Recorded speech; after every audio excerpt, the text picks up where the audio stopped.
Get your things together, magpapaksyon tayo. Kinakabahan ako sa lolo mo. Baka magsumbong. Pabalik na kami dito sa Apex! Ang susunod na programa ay rated PG. Ito ay nangangailangan ng patnubay at gabay ng magulang para sa mga batang manunood.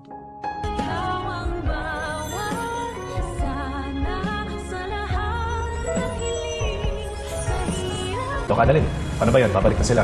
Ikaw ba may plano ng bumalik dito?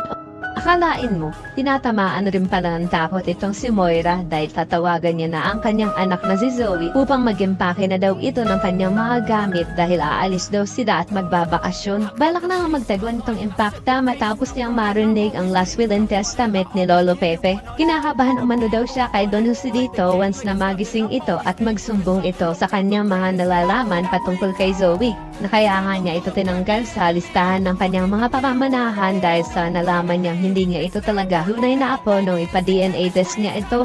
At hinihintay na nga lang ni attorney na magising ang matanda para mapirmahan niya na ang revised last will and testament ni Lolo Pepe. Sa kabilang banda, matapos nga lang isang araw ay gusto na agad bumalik ni Lynette sa kanilang bahay at handa na daw siyang harapin ang kanyang trauma. Kaya naman yung si Carlos ay masayang masaya dahil sa wakas ay makakaiwas na siya sa mga mapang-usig na mga mata nila Lola Susan at Diyosa.